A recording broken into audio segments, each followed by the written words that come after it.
محمد وعلى آله وأصحابه ومن تبعهم بإحسان إلى يوم الدين. أما بعد، قال الله تبارك وتعالى في القرآن العظيم: فأعوذ بالله من الشيطان الرجيم.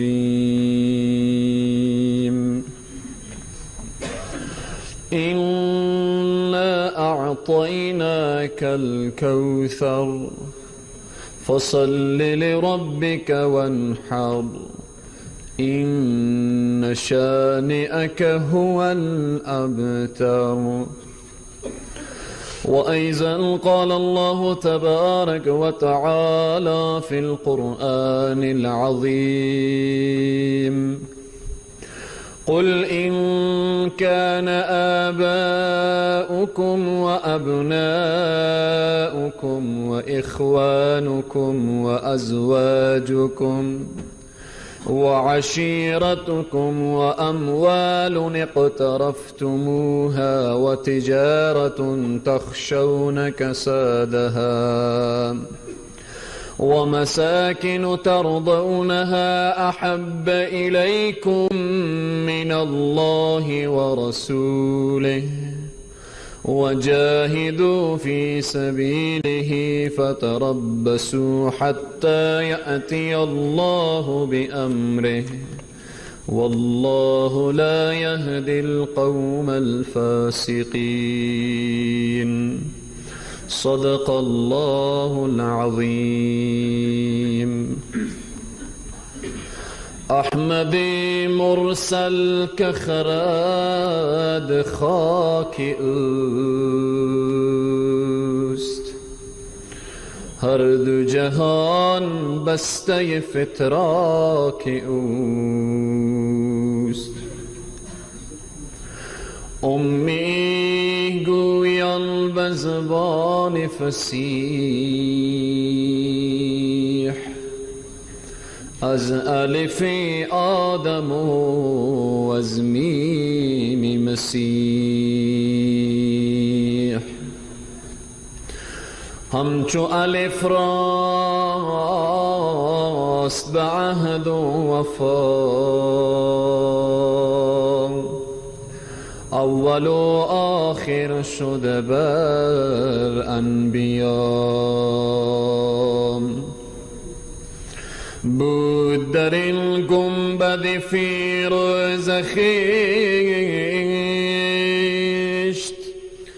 تازه ترنجی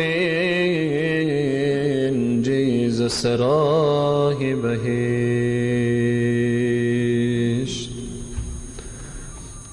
خدمت برادران عزیز به بزرگوار،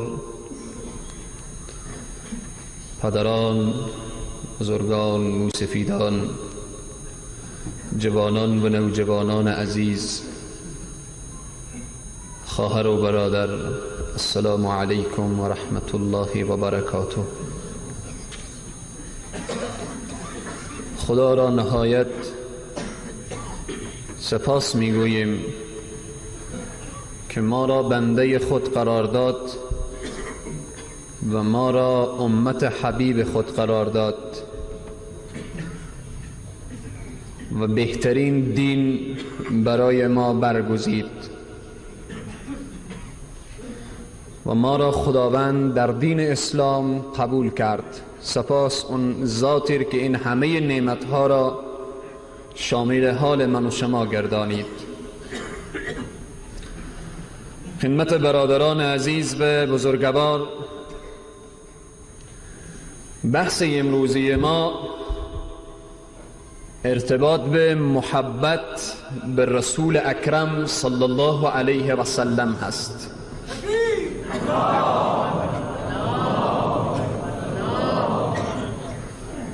محمد کیست؟ محمد کی بود؟ از جانب کی آمد و به خاطر چی آمد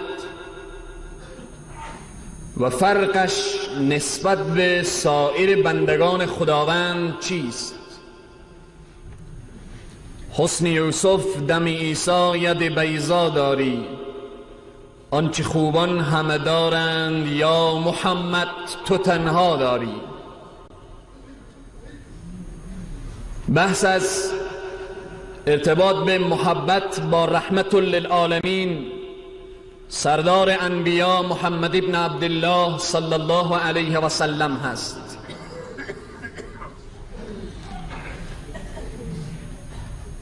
امروز باید همه من و شما متوجه باشیم و بیدار باشیم که امروز دشمنان اسلام، دشمنان قرآن، دشمنان پیامبر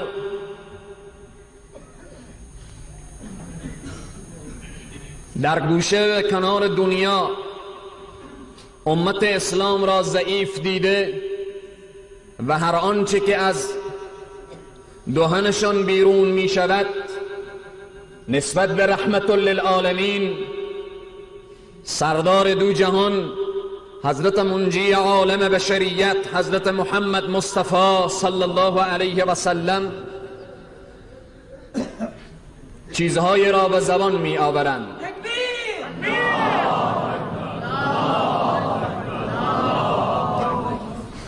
اما باید من و شما متوجه باشیم. سوره کوثر تلاوت شد. هدف از نزول سوره کوثر و اسباب و سبب نزول سوره کوثر چیست؟ انا اعطیناک الکوثر فصل لربک وانحر ان شانئک هو الابتر. این سوره در چه زمانی نزول کرد و از فوق آسمان ها برای دلتسلی رسول اکرم صلی الله علیه و سلم آمد؟ زمانی که عاص ابن وایل و کعب ابن اشرف این دو انسانهایی بودند که برای رسول اکرم صلی الله علیه و سلم تن زدن و زبان درازی را شروع کرده بودند و دو فرزند و فرزندان رسول اکرم صلی الله علیه و سلم زمانی که فوت کردند، آن وقت و زمان عاص ابن وائل و کعب ابن اشرف گفتن محمد العیاذ بالله ابتر شده است. در دوران جاهلیت عزت را بر کثرت اولاد و بر کثرت مال و ثروت و قدرت و اینها میدانستند و میگفتن هر انسانی که از عقبش و دنبالش فرزند نباشد این انسان ابتر هست، دم بریده هست. عاص ابن وائل می گفت که فرزندان محمد فوت کرد، بعد از فوت محمد دیگر برایش پیروانی نیست و فرزند ندارد که راه و روشش را تعقیب کند و اون اهداف محمد را پیش ببرد. یعنی در صدر اسلام برای جناب محمد رسول الله صلی الله علیه و سلم زبان درازی می شد. کی جوابش را داد؟ جواب آنهایی که برای رحمت للعالمین زبان درازی کردن و رحمت للعالمین را به استهزا و تمسخر می گرفتن. کی جواب دندان شکن برایشان داد؟ رب العالمین از فوق آسمان ها از اون عرش بزرگ این سوره مبارکه را آورد، گفت انا اعطیناک الکوثر. ای محمد تو غمگین نباش، ما برای تو عطا کردیم حوض کوثر را، حوض بزرگ، حوضی که اون آبش از شیر سفیدتر، از عسل شیرینتر و از مشک خوشبویتر و اون حوض از توست و از پیروان توست. فصل لربک وانحر و به شکرانه این نعمت خداوندی نماز بخوان و قربانی کن. این شانئک هو الابتر، اونهایی که برایت میگویند دم بریده و آنهایی که میگویند نام محمد بعد از محمد نیست، اونهای اشتباه کردن. خودشان این شانئک هو الابتر، خودشان دم بریده هستند. امروز در دنیا دیده نمی شود کسی بگوید من اولاد ابو جهلم، اولاد ابو لهبم، اولاد عاص بن وائل و کعب بن اشرف و غیره مشرکین و یهودیان. امروز هیچ کس این افتخار را نمی کند که من اولاد ابو جهل و فلان. اما از اون نسل نسبی دختر رسول اکرم صلی الله علیه و سلم امروز سیدایی هستند که افتخار میکنند و جامعه برایشان افتخار میکند که اونها اولاد رسول اکرم صلی الله علیه و سلم میباشند. همان عاص بن وائل و کعب بن اشرف و آن کسانی که در صدر اسلام بر رسول الله زبان درازی میکردند، امروز همان پیروان اونها و همان نسل اونها امروز علیه رسول الله صلی الله علیه و سلم در جهان توطیه برا انداختند و از رسول اکرم صلی الله علیه و سلم بار دیگر بر ساحات مقدس منجی عالم بشریت اهانت کردند و بار دیگر کاریکاتورهای مبتذل نسبت به رسول اکرم صلی الله علیه و سلم دادند. امت اسلام نباید به خواب بروند. دشمنان اسلام کور خواندن، اشتباه کردن. همان ابوبکر و عمر و عثمان و علی و صحابه بزرگواری که در صدر اسلام جواب دندان شکن بر آن ملحدین و انسانهای مستکبر و متکبر دادن و بر مشت کوبنده بر دهانشان زدن. امروز نسل ابوبکر و عمر و و پیروان جناب محمد رسول الله صلی الله علیه و سلم عاشقان جام شهادت می نوشند و از رهبر خود دفاع می کنند.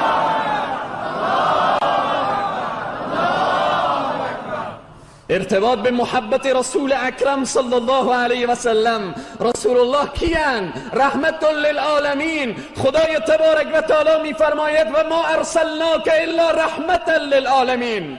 ما تو را نفرستادیم ای محمد مگر رحمت برای عالمیان. امروز جهان غرب، کشورهای اروپایی مجسمه و عکس رسول الله را انداختن و بر سر رسول الله بم گذاشتن که این محمد است و پیروان محمد فرستند. امت اسلام باید بیدار باشند. رسول الله رحمت للعالمینند. رسول الله در دنیا عزت و شهامت و عزت و آفرینش برای جهانیان آورد. رسول اکرم صلی الله علیه و سلم هنوز پیامبر نشده بود، دوران جاهلیت بود. دورانی بود که دختران را زنده به گور می‌کردند، فقرا و مستضعفین پایمال می‌شدند، اکثر مردها غلام و اکثر زنها کنیز و برده شده بودند. رسول الله آمد همه را آزاد کرد. برای جهانیان عزت و آبرو، شرف و عظمت و بزرگی رحمت للعالمین آورد. سعادتمندی دنیا و آخرت را رحمت للعالمین برای جهانیان آورد. اما امروز آن کسانی که ضربه از دست شاگردان مکتب محمد رسول الله خوردن، امروز میخواهند انتقام 1400 سال قبل را از امتش بگیرن. کور خواندن، اشتباه کردن. ارتباط به محبت رسول الله صلی الله علیه و سلم حدیث قدسی است، لفظش موضوعی اما معنایش صحیح. میگه لولاک لما خلقت الافلاک. ای پیامبر اگر تو را پیدا نمی کردم افلاک را پیدا نمی کردم. ای پیامبر اگر تو را پیدا نمی کردم خدایی خود را آشکارا نمی کردم. رحمت للعالمین شخصیت خوردی نیست. خداوند میگه ان الله و ملائکته یصلون علی النبی، همانا خدا و ملائکه خدا بر پیامبر درود میفرستند. محمد رسول الله کسی نیست، محمد رسول الله شخصیت است که به غزوه بدر زمانی که دستان خود را بلند کرد گفت یا الله اگر این لشکر کوچک شکست بخورد دیگر فتح و نصرت و پیروزی از آن مسلمین نخواهد شد. یا الله اگر این لشکر شکست بخورد دیگر در روح زمین پرستش نمیشوی. رسول الله شخصیتی بود که به یک آن واحد 5000 ملائکه به خدمت رسول الله آمد، 3000 ملائکه با شمشیرهایی که از غلاف بیرون بود به خدمت رسول الله آمدن. یا رسول الله ما به خدمت تو هستیم. پس باید همه من و شما ارتباط به محبت رسول الله صلی الله علیه و سلم. در غزوه احد زمانی که مسلمان ها در آن نبرد که با دشمنان اسلام روبرو می شوند، در غزوه که کاکای رسول معظم اسلام صلی الله علیه و سلم حضرت حمزه سید الشهدا جان شیرین خود را فدای اسلام می کند، جان شیرین خود را فدای اعلای کلمت الله می کند، حضرت حمزه را مصلح می کنند، گوش و بینی حمزه را بیرون میکنن. به خاطر چی؟ به خاطر امت اسلام و سرفرازی امت اسلام، به خاطر اعلای کلمت الله. محبت صحابه بر از پیامبر بزرگوار اسلام چگونه بود؟ برادران عزیز و بزرگوار، ما باید با رسول الله عاشق باشیم، ما باید با رسول الله صلی الله علیه و سلم عهد و پیمان ببندیم که یا رسول الله تا قطره خون داریم از تو دفاع میکنیم.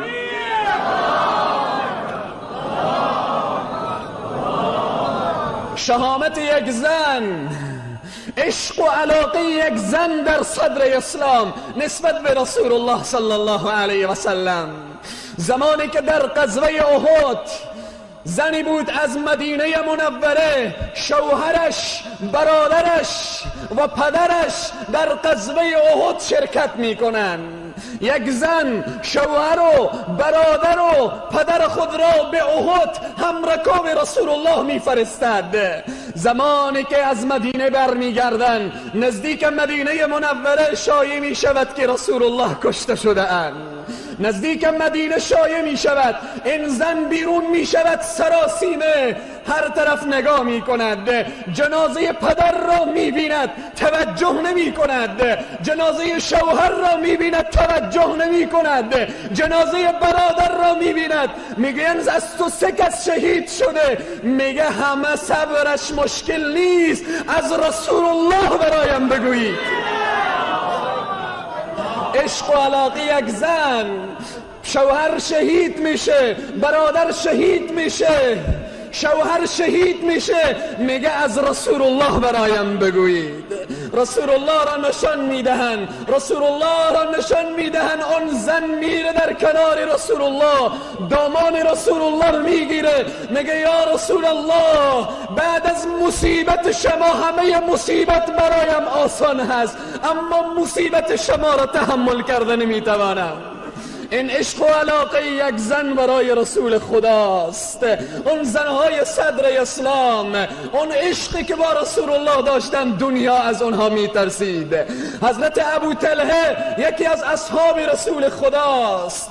در غزوه احد چی میگوید؟ یا رسول الله من را پیش روی خود سپر قرار بدهید تا اینکه اگر تیری میآید به سینه من بخورد نه به سینه شما.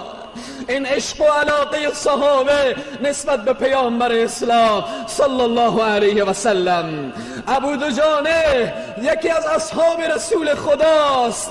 در غزوه احد زمانی که از هر طرف دشمنان بر رسول الله هجوم می آورند، اینجا ابو دجانه اون صحابه جلیل القدر رسول معظم اسلام صلی الله علیه و سلم رسول الله را به آغوش می گیرد، از هر طرف تیرها بر جان ابو دجانه اصابت می کند و آن نمی گذارد یک تیر به رسول الله برسد. امروز دشمنان اسلام چقدر تیرها را بر جان رسول الله می زنند. امروز دشمنان اسلام از کجا جرأت پیدا کردن که به ساحات مقدس منجی عالم بشریت، به اون گوهر پاک، به اون جسمی که فرمود انا من نور الله و الخلق من نوری، من از نور خدایم و خلق از نور من است، برایشان کی جرأت داده است؟ امروز باید امت اسلام برای تمام جهانیان نشان بدن که ما به واقعیت پیرو محمد رسول الله صلی الله علیه و سلم می باشیم. سروران عزیز و بزرگوار، باید ارتباط به سوره کوثر متوجه باشیم. خداوند می‌فرماید انا اعطیناک الکوثر، ما به تو کوثر را عطا کردیم ای محمد. متوجه باش که اون آصب نوائل و کسانی که برای تو زبان درازی میکنن، اونها بدانن که عزت و سرفرازی و سربلندی از آن محمد و پیروان محمد است. العزت لله و للرسول، عزت از آن خدا و از آن پیامبر و از آن مؤمنین هست. العزت لله و للرسول و للمؤمنین. برادران عزیز و بزرگوار، پس باید همه ما دست به دست هم بدیم. امروز من و شما حکمتی نداریم که حکمت ما در مقابل دانمارک و در مقابل هایلند و در مقابل اون کشورهای مستکبر و متکبر استادگی کند. اما باید من و شما اون عظمت و مجد و بزرگی خود را باید حفظ بکنیم. باید برای جهان نشان بدهیم که ملت افغانستان مسلمان است. ملت افغانستان به یک روز 25,000 شهید داد به خاطر اعلای کلمت الله، به خاطر بلند بودن بیرق اسلام، به خاطر عزت و سرفرازی امت اسلام. سروران عزیز و بزرگوار، امروز کاغذی به دست من هست، امروز کاغذی به دست من هست، به خدا قسم نمیتوانم بگویم که این چیست. این چیزی که من و شما را فردا وادار میکند که به کوچه و بازار بیرون بشویم. فردا باید همه جمعیت هرات بیرون بشوند. همه جمعیت هرات باید برای دانمارک و پیروان دانمارک و برای غلامان حلقه و گوش دانمارک باید نشان بدهند که امت اسلام عاشق هست. باید نشان بدهند که همان طوری که خون در بدن مسلمان ها جاری است، عشق و علاقه محمد رسول الله در قلب مسلمان ها جاری است.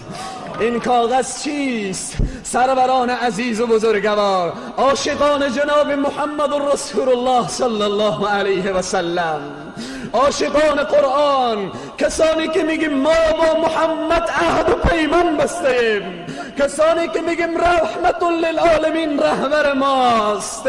امروز دشمنان اسلام به ساحات مقدس منجی عالم بشریت چقدر توهین میکنند. باید همه ما متوجه باشیم که فردا انشاءالله ساعت 8 فردا باید تمام دوکانهای شهر بسته باشد، همه امت اسلام به خیابانها و بازارها بیرون بشن که برای تمام دنیا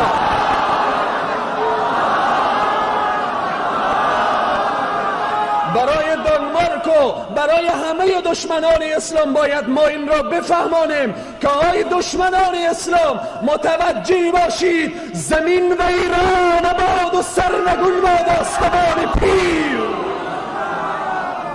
زمین ویران باد و سرنگون باد آسمان پیر. اگر بینیم روزی در جهان نام محمد نیست، زندگی بدون محمد نمیخواهیم.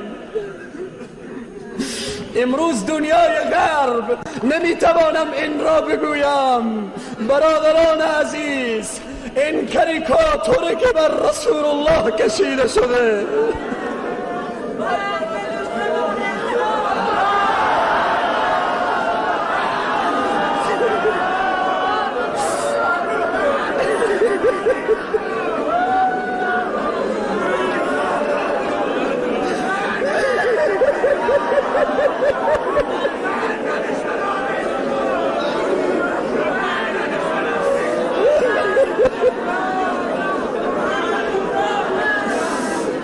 هرگز امت اسلام را ضعیف دیدند.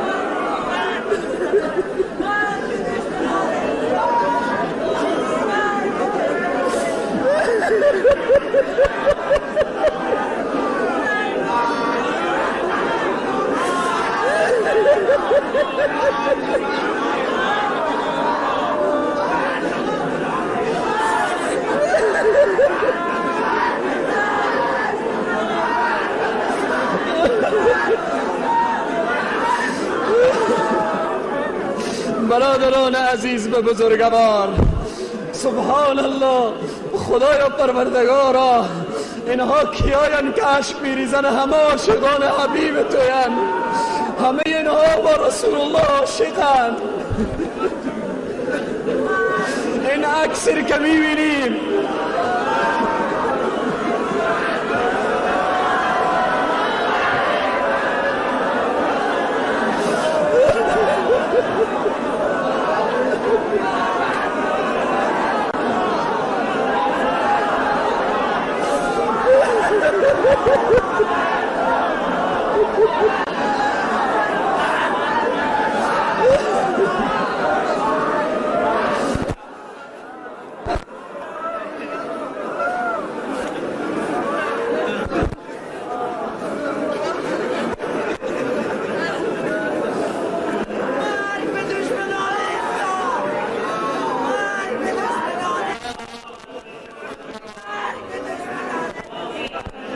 عشق و علاقه شما نسبت به رحمت للعالمین، سردار دو عالم، منجی عالم بشریت، حضرت محمد مصطفی صلی الله علیه و سلم.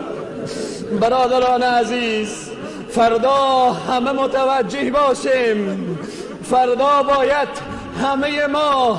همه ما باید بیرون شویم به خاطر رسول خدا. رسول الله رو به طرف احد رفت به خاطر من و شما، به خاطر من و شما،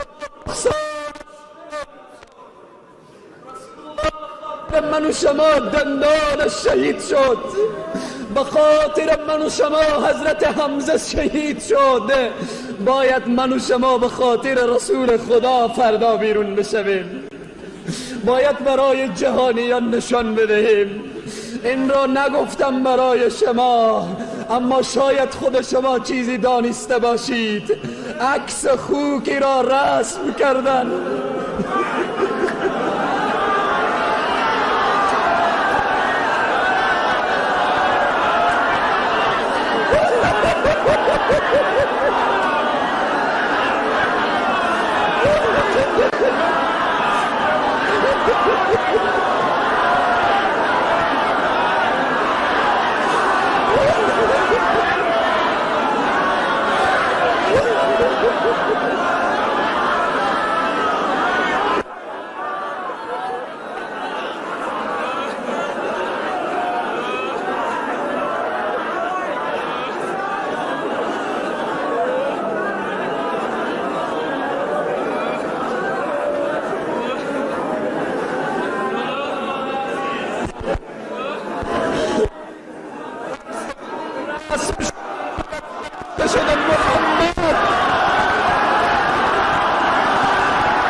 برادران عزیز و بزرگوار، من مطمئنم اگر این شور و عشق و علاقه شما را اون دنمارک و دنمارکیان ببینن، هیچ وقت برای خود اجازه نمیدهن که به ساحات مقدس اسلام، به ساحات منجی عالم بشریت حضرت محمد مصطفی صلی الله علیه و سلم اونها زبان درازی بکنم. فقط این را که میبینید فردا به خاطر خدا و به خاطر رسول خدا باید همه بیرون شویم. به خاطر چی؟ امروز تا به چی سرحد کشانده شده؟ من این را میگویم برادران عزیز، عکس خوکی در دانمارک انداختن و بعد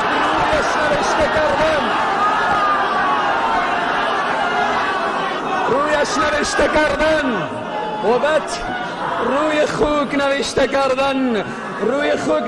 کردن محمدی که رحمت للعالمین است، محمدی که خدا تمام دنیا رو به خاطرش پیدا کرد.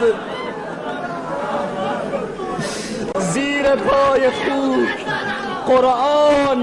قرآن عظیم و شن، کلام خدا، کلامی که از جانب خدا آمد.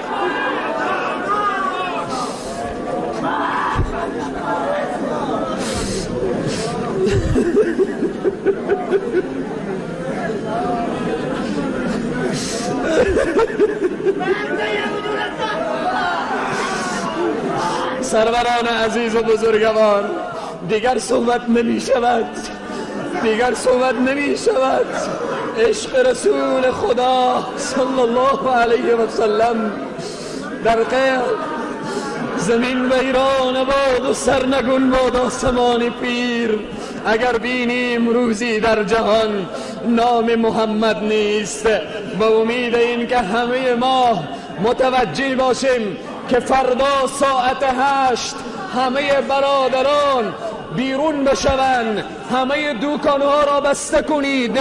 باید همه به خاطر رسول خدا بیرون بشویم تا اینکه برای همه نشان بدهیم که به واقعیت رسول الله صلی الله علیه و سلم زنده است و پیروان محمد تا پای جان از رهبر خود و آقای خود دفاع می‌کنند.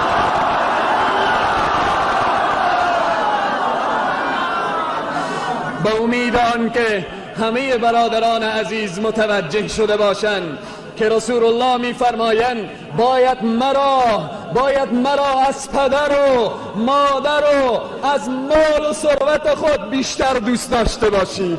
اگر رسول الله کمتر کسی دوست داشته باشد، در ایمانش خلل هست، ایمانش ضعیف است. باید با رسول الله عشق داشته باشیم، باید با رسول الله عشق بورزیم، باید من و شما با رسول اکرم صلی الله علیه و سلم عشق داشته باشیم و محبت داشته باشیم. قل ان کان آباؤکم و ابناؤکم و اخوانکم و ازواجکم و عشیرتکم و اموال اقترفتموها.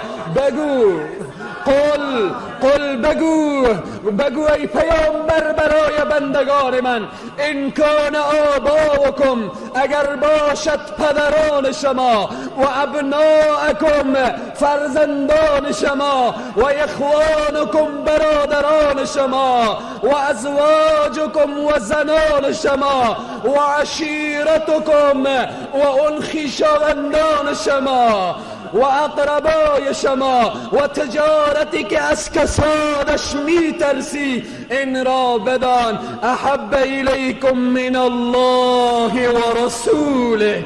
اگر اینها را دوستر داشتید از خدا و پیامبر، فتربصوا حتی یأتی الله بامره، پس بدان و متوجه باش که عذاب خدا میرسد. اگر از رسول الله دفاع نکنیم، از اسلام دفاع نکنیم، رسول الله را دوست نداشته باشیم، عذاب خدا می آید. فتربصوا حتی یأتی الله بامره والله لا یهدی القوم الفاسقین.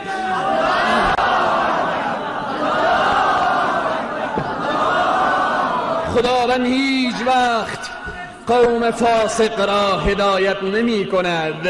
خداوند هیچ وقت کسانی که با رسول الله زبان درازی کنند و کسانی که بر رسول الله اتهام بزنند و به ساعات مقدس رسول الله زبان درازی بکنند، والله لا یهدی القوم الفاسقین. خداوند هیچ وقت اونها را هدایت نمی کند. عذاب علیم خدا، عذاب عظیم الهی و عذاب مهین خداوندی منتظر آنان است که بر ساحات مقدس منجی عالم بشریت زبان درازی کردند. یا ایها الذین آمنوا لا تتخذوا اليهود والنصارى اولیاء بعضهم. ای کسانی که ایمان آورده اید متوجه باشید، آگاه باشید، هوشیار باشید. یهود و نصارا دوست نمی شوند، دشمن هیچ وقت دوست نمی شوند. ولن ترضى عنك اليهود ولا النصارى حتى تتبع ملتهم. هرگیز یهود و نصارا دوست نمی شوند مگر که اونها را پیروی بکنی. این عشق با رسول الله است. این توهین هر وقت امت اسلام شنیدن چند نفر بیهوش بیرون کردن. اینها عاشقان رسول الله بودن. 1400 سال از رسول الله می گذرد، امروز امتش طاقت توهین بر رسول الله را ندارند. چی جوانانی، امیدواریم که خدای تبارک و تعالی برای همه من و شما توفیق بدهد که فردا را فراموش نکنید ای عاشقان محمد. فردا را فراموش نکنید ای عاشقان رحمت للعالمین. فردا را فراموش نکنید ای کسانی که محمد از غم شما گریه کرد. امیدواریم که خدای تبارک و تعالی یک حکمت عدل اسلامی، یک حکمتی که در سر تا سر دنیا حکمت عدل اسلامی باشد، خدای تبارک و تعالی بر همه عالم اسلام عنایت بفرماید. خدای تبارک و تعالی آن کسانی که بر رسول الله توهین کردند، من یقین دارم که خداوند آنها را روسیا می کند. از خداوند می خواهم که خدایا آنها را خوار و ذلیل در دنیا و آخرت بگردان. خدایا اونهایی که به ساحات مقدس اسلام، مقدس منجی عالم بشریت اتهام زدن، خدایا اونها را خوار و ذلیل بگردان. پروردگارا اونهایی که از اونها دفاع کردند و کسانی که مسلمانان نسبت به این حرکت سکوت کردند، خدایا پروردگارا اونها را هدایت کن. خدایا هدایت کن. خدایا اگر قابل هدایت نیستن همه دشمنان را محو و نابود بگردان. خدایا پروردگارا عزت از دست رفته ما را بر ما بگردان.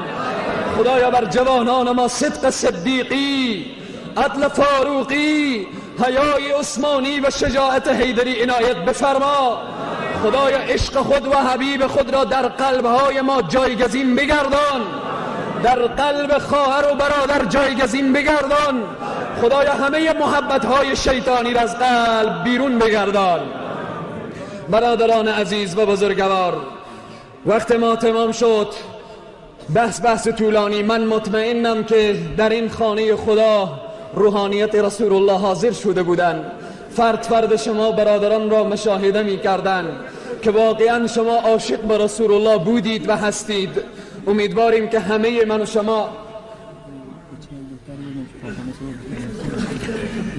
و شما باید متوجه باشیم. روحانیون شهر، همه انجمنها، همه مردم شهر شهید پرور هرات، فردا تصمیم هست تا اینکه بیرون بشویم و اون بیرق پلیت و نجس دانمارک را به آتش بکشیم.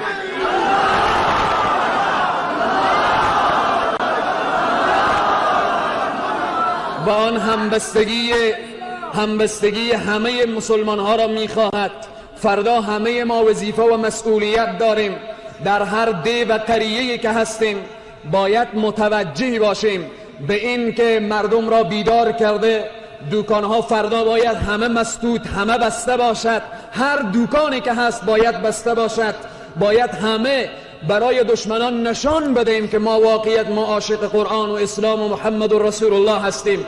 وظیفه و مسئولیت امامان مساجدی که در نماز حضور دارند امشب از طریق منابرها و منبرها و اینها در شب و از طریق بلندگوها به خدمت برادران همه برسانند. در هر قریه‌ای که هست فردا ساعت 8 بیرون شده میآیند همه برادران گرد هماییشان چوک گلهای شهر نو از اونجی راهپیمایی و اینها به بعد شعار داده و دشمنان دین و قرآن و اسلام و پیامبر را محکوم کرده و از آنجا میاییم در استادیوم شهر سخنرانی علما و واعظین هست و در اونجا به وسیله علما، به وسیله عاشقان قرآن و به وسیله شما جان باختگان و سوختگان محمد رسول الله صلی الله علیه و سلم ان شاء الله بیرق دانمارک و کشورهایی که در این دست داشتن بیرق اونها به آتش کشیده می شود.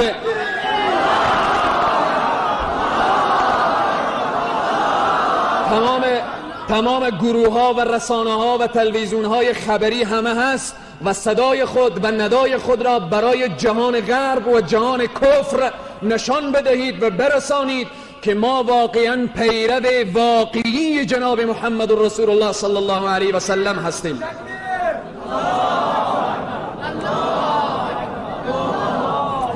دیگر مسئله‌ای که باید برادرها به جریان باشند مسئله 24 هوت پیش رو هست. برادرهای همبستگی شورای اسلامی تصمیم گرفتند که 24 هوت در خرقه مبارکه در روز 22 هوت روز چهارشنبه میشه. برادرها او را متوجه باشند که ارتباط به 24 هوت که در روز 22 هوت که روز چهارشنبه می شود در خرقه مبارکه برگزار میشه. اونجا هم چون مسئله مردمی است، مسئله که به یک روز پدران من و شما موسفیدانی که در این صفحه نشسته اند از اونها پرسان کنید که 24 هوت چگونه روزی بود، که روز جمعه آینده روز 24 هوت هست که انشاءالله ارتباط به 24 هوت و شهدای 24 هوت به آرمان شهدا و مقام شهدا صحبت خواهیم شد.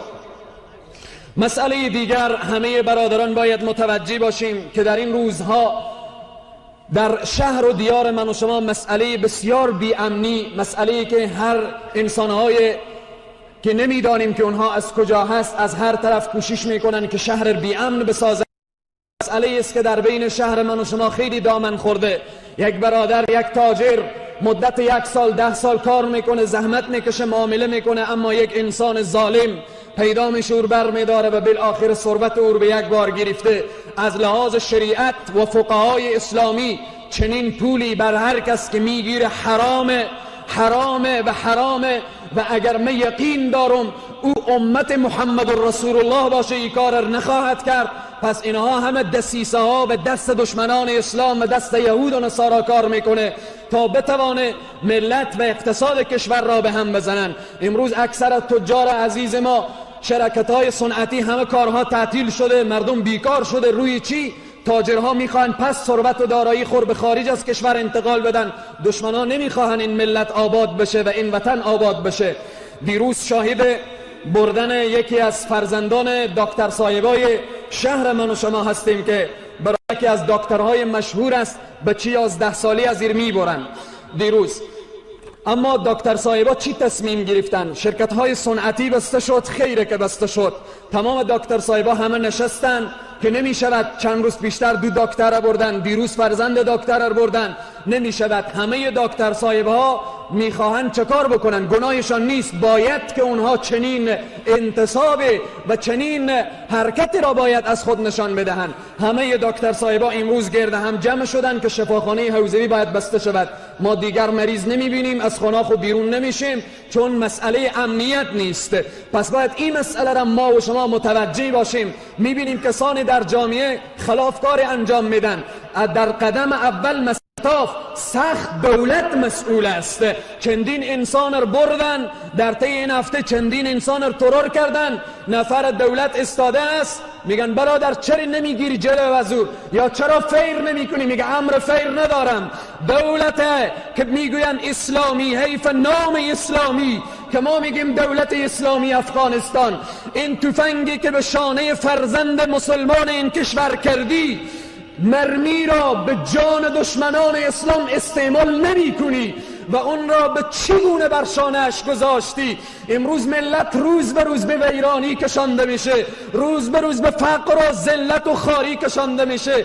شرکت‌های صنعتی و شهرک‌های صنعتی بسته شد، کار و کسبه مردم گرفته شد، هیچ کس در امن و امنیت نیست. شفاخانه حوزوی هم بسته بشه. شرم ننگ برای مسئولین کشور، برای کسانی که اگر کشور را فروختیم، خود را فروختیم، پرده را از روی خود برداریم که ملت شما را بشناسد.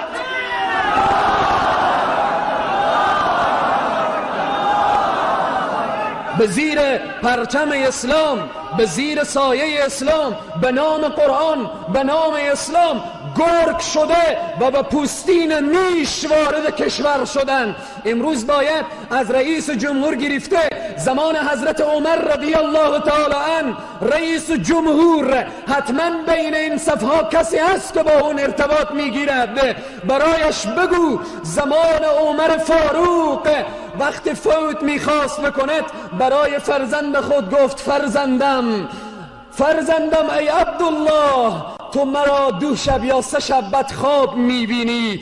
حضرت عمر وقتی فوت کردن 12 سال فرزندش او را خواب ندید. بعد از 12 سال او را خواب دید، گفت بابا شما گفتیم بعد از 3 شب مرا خواب میبینی. 12 سال شد.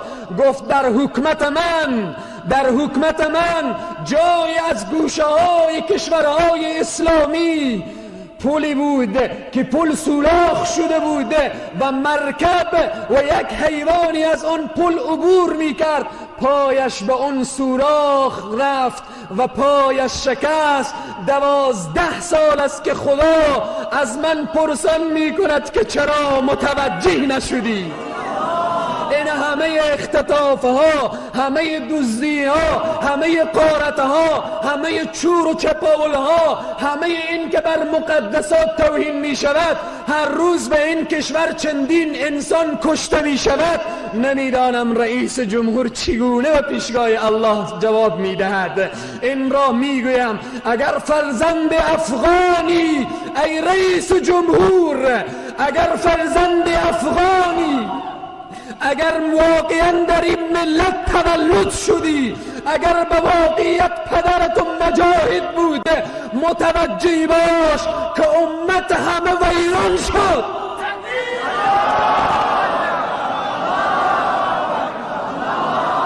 مال این ملت رفت، آبروی ملت رفت، ثروت ملت رفت، دین ملت رفت. چرا متوجه نمیشوی؟ من فقط این را ابلاغ می کنم. آرزوی من این است که به پیشگاه الله با تن خونالود حاضر بشوم، بگویم یا الله من فدای دینت شدم. اگر بگوییم که ما را میکشن، ما را میبندن، حضرت عمر را داخل محراب نکشتن، حضرت علی را به راه مسجد نکشتن، حضرت حمزه را تک تک نکردن. چرا از مرگ بترسیم ای امت اسلام؟ چرا پیش روی انسانهای مستکبر و متکبر را نگیریم؟ پس باید همه متوجه باشیم. اگر شفاخانه حوزوی بسته شد میدانیم چقدر. امیدواریم که اگر شفاخانه را بسته کنم، بلکه یک آه مظلومی روی بستر افتاده، دنبال انسانهای ظالم. بترس از آه مظلومان، بترس از آه مظلومان که هنگام دعا کردن اجابت از در حق بهر استقبال می آید. ای حکمت داران، ای قدرتمندان، ملت همه مظلوم شدن. بترس از آه مظلومان که هنگام دعا کردن اجابت از در حق بهر استقبال می آید.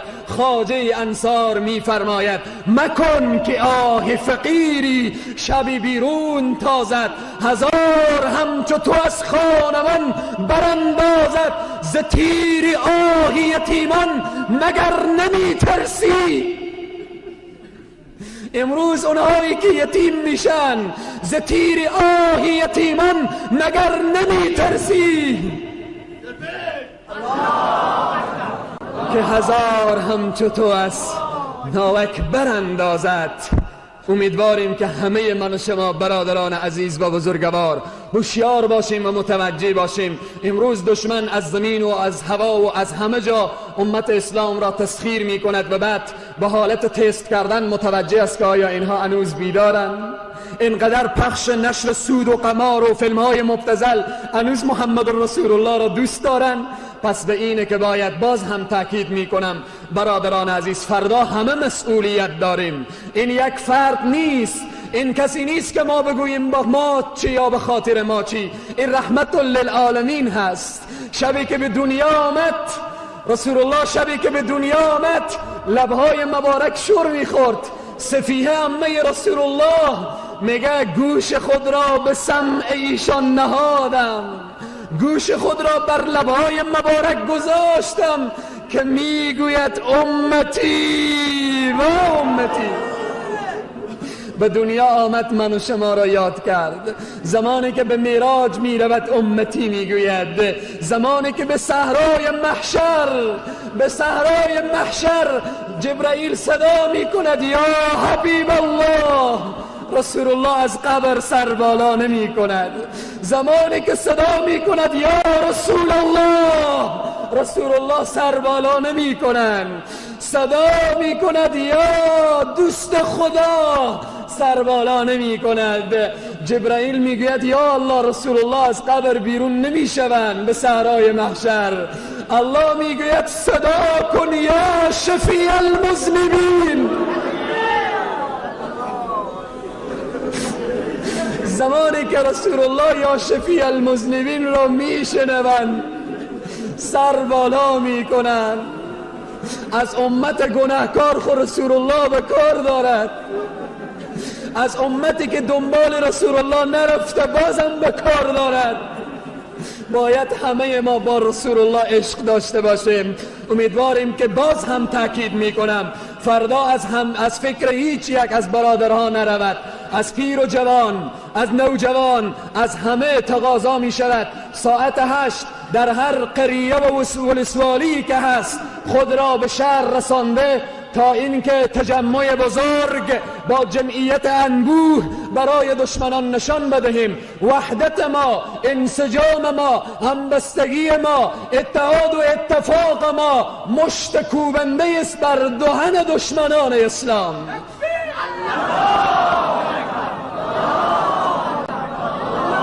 باز هم از همه برادرها خواهشانه که فردا دوکانها باز نشود، خواهشانه که دوکانها باز نشود. فقط همه ما از امروز که میریم تا فردا به این فکر باشیم که رسول الله برای ما گفتن بیرون بشیم. همه به این فکر باشیم که وقتی بیرون بشیم رسول الله را میبینیم، وقتی بیرون بشیم با رسول الله با عشق و علاقه بیرون بشیم.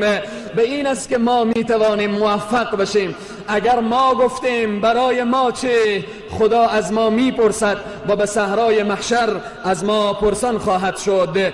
باز هم یک بار دیگر میگویم از همه برادرها که روز چهارشنبه 22 یهود را هم در خرقه مبارکه فراموش نکنن، فردا را هم فراموش نکنن. 100% همه امامای مساجد مسئولیت دارن و برای اون کسانی که فرزندانشان و برادرهایشان هر کدام از فامیلشان اگر اختطاف شده، برای اونها هم از پروردگار عالم دعا میکنیم که خداوند همه مظلومین را از چنگال ظالمین نجات بدهد و خداوند جل جلاله در کشور ما و در شهر ما امنیت سرتاسری عنایت بفرماید خدای تبارک و تعالی همه مسئولینی که میخواهند خدمت به ملت کنن موفق داشته باشه. خدای آن مسئولینی که چشم خیانت دارن، اونهایی که میخوان این ملت به ویرانی کشانده بشه، خدایا اونهایی که چشم مکر و حیله و خیانت دارن، خدایا اونها را محو و نابود بگردان. خدایا رویشان را در دنیا و آخرت سیاه بگردان. و السلام علیکم و رحمت الله و برکاته. در اخیر فقط 3 تکبیر کفر شکن سر میدهیم.